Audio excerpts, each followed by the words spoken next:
Yes, Yuji Nation. Wagwan. Wagwan, baby.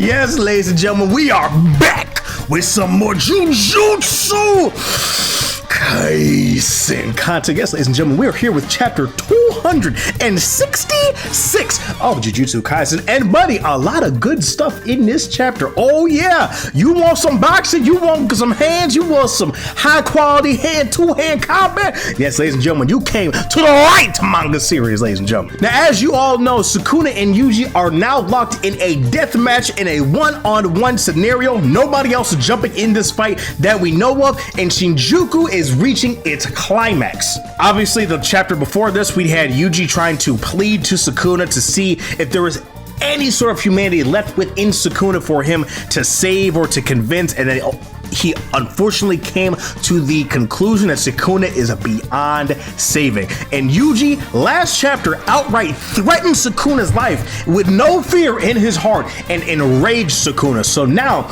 we have the aftermath of that interaction. And oh, buddy, I was waiting on that, and I was waiting on this here, let me tell you. So before we get to the breakdown of today's spoilers, please make sure you guys leave a like and subscribe. We are currently on the road to 10,000 subscribers, and I would love to have you here. You seem like a nice person. You seem very calm. You seem like you give good hugs. All right, without further ado, let's get into it.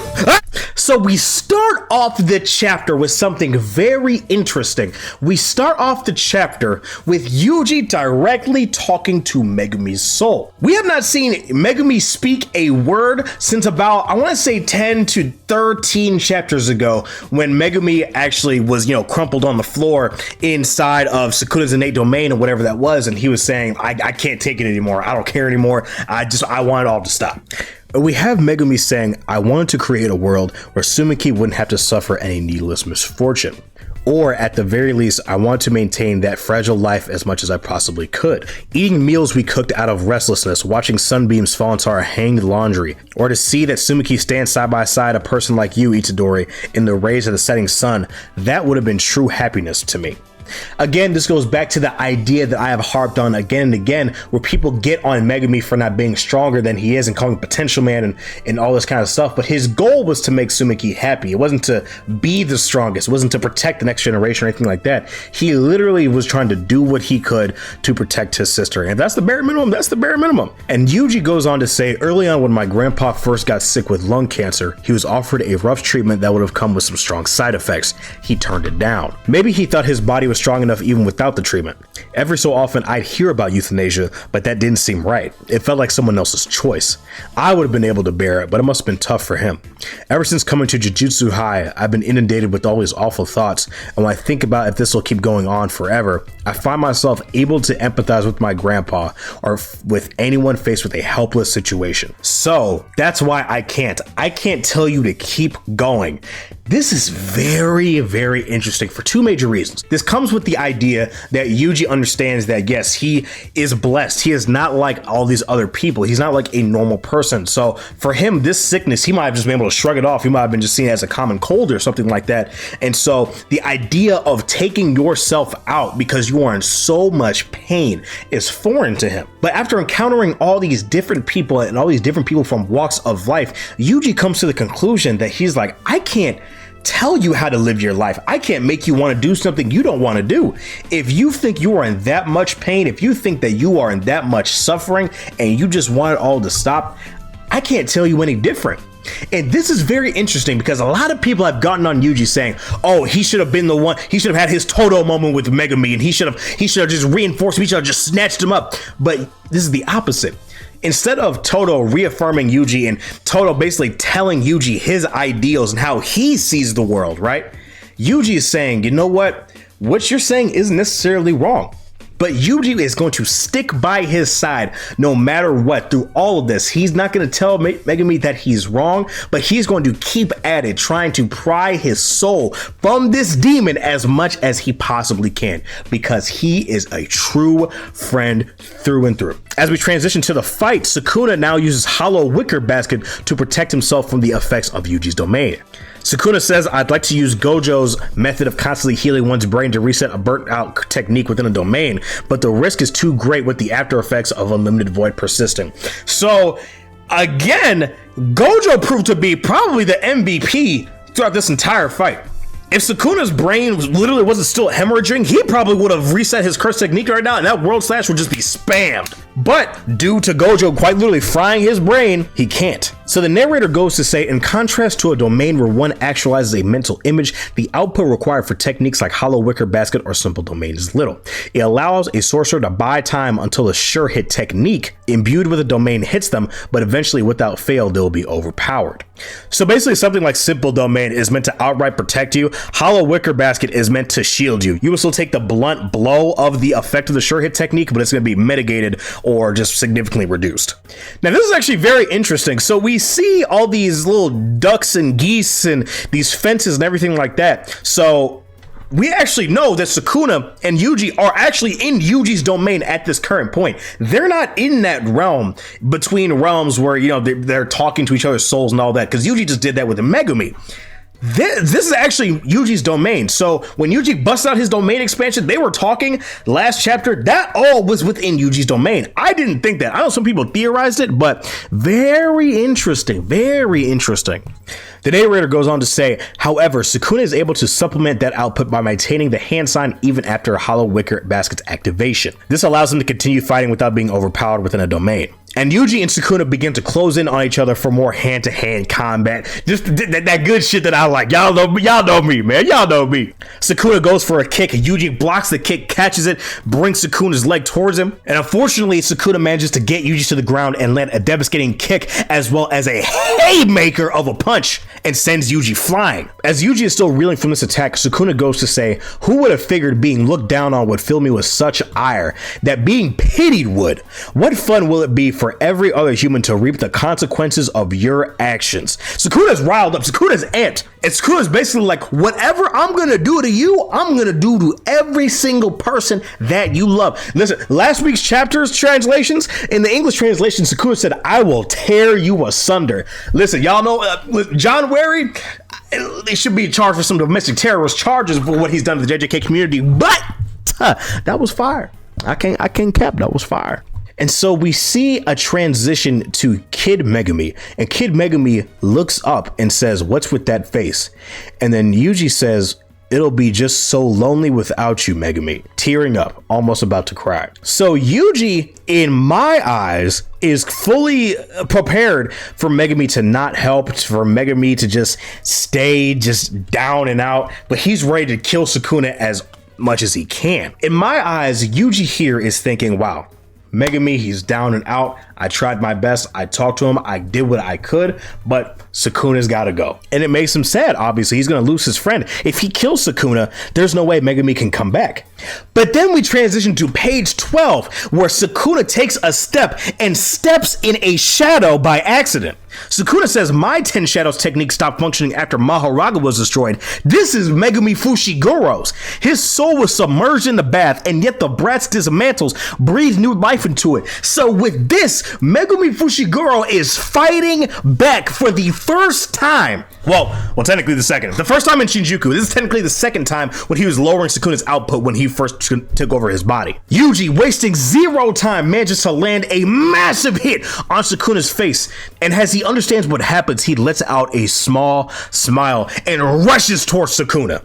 Yuji understands that the final battle is now starting, and he and Sukuna begin to trade blows. Yuji rushes in with a barrage of furious punches. Sukuna gets his footing once again, grabs Yuji by his hair, and these man, you want to talk about boxing?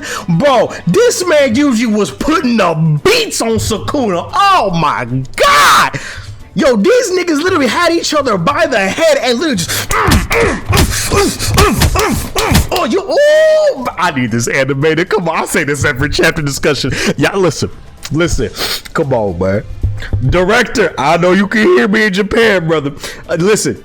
You make this sequel, you make Shinjuku the best season of anime I have ever seen in my probably 28 years of life. At that point, you will have my life. I will give you my soul, I promise you. And Sukuna comes to the realization that his strikes have an inescapable effect. He's going to break my hollow wicker basket. Yuji's strikes are going through the hollow wicker basket that Sukuna produced.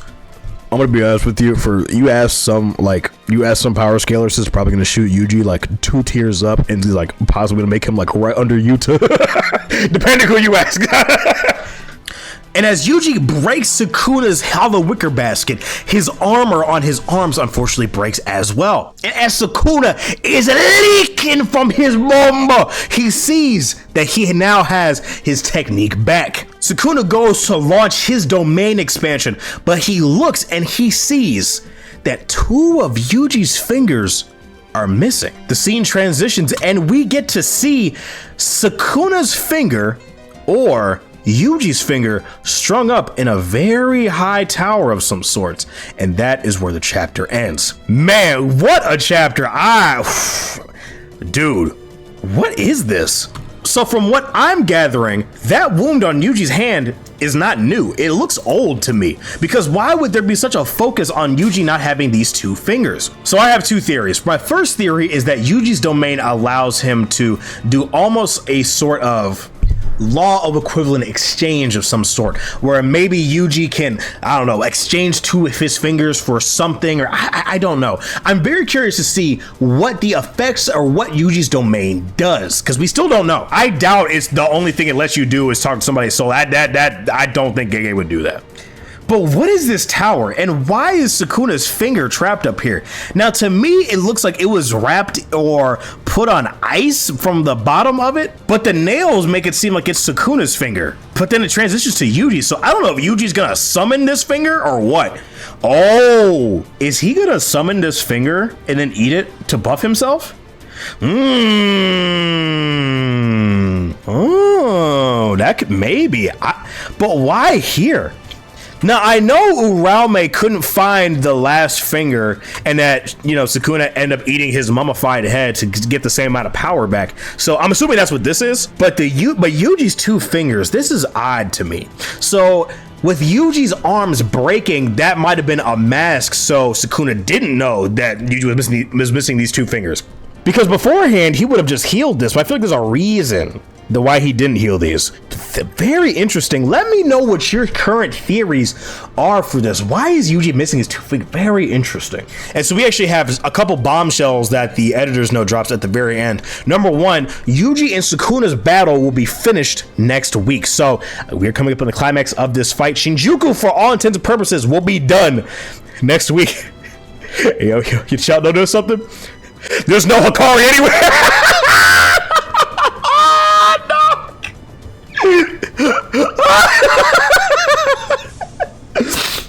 Oh my god. Now I know a lot of people are like freaking out, like, oh my god, JJK's ending in like 2 weeks. No. Shinjuku is ending, but there's 100% gonna be a last arc. Shonen Jump always gives these final arc announcements. They did it with My Hero Academia. They're gonna do it with Jujutsu Kaisen. We haven't gotten there yet. Again, we haven't seen Hikari and Uraume in however long. We know they're fighting. Gege is gonna wrap that fight up. Gege doesn't off-screen fights like that. And I'm gonna be honest with you, man. I'm not convinced. Maybe Yuta Gojo is gonna come back or something. I don't know. That was a really weird development for not a whole lot. Again, everybody probably would have been dead had Yuta not busted out that domain and gotten that domain clash with Sukuna, but I don't know. There's something about that just feels unfinished to me. Very curious. I'm very curious to see what's going to happen next chapter, man. Now, also, there was an announcement that Jujutsu Kaisen has a super crazy big project coming soon. I'm going to be honest with you, man. If it's a movie that they're going to announce, I'm going to fly to Japan. I'm going to that studio myself. That's a joke. That's a fucking joke. YouTube, please, that's a joke. Please do not kill me. I need this ad revenue. Please don't do this to me. I don't know, man. I mean, like, My Hero Academia with this last chapter had like a super big announcement. It was just like a global popularity poll. Who gives a shit? I don't know necessarily if JJK would do the same thing, but I'm assuming there's gonna be like a spin-off, or like a spin-off manga, something. Maybe not a manga, because Gege seems like he's kind of like wanted to end JJK for like at least over a year at this point. I don't know what it could be though. Dude, if it's a movie and it fucks with that production schedule in season 3, I don't. I don't know. I think if they would have done a movie, they would have done it before Shibuya. They would have done it before Nobara and Nanami died. If you want some easy fan service, they would have done it there. Because we're gonna do it before Culling Games. You're gonna do it before Kirara, before Hikari, before Kashima. No, it doesn't make sense. I don't know. Maybe they announced season 3 or something. I have no idea. Or give a date at least. But yeah, it's me, boy Daffy, guys. Let me know what you guys think about this current chapter of Jujutsu Kaisen. Did you love it? Did you hate it? Let me know down in the comments below. Anyway, I will see you guys in the next video. Y'all make sure you take care of yourselves. Oh, holy fuck. Y'all make sure you take care of yourselves, guys, and have a good one. Peace.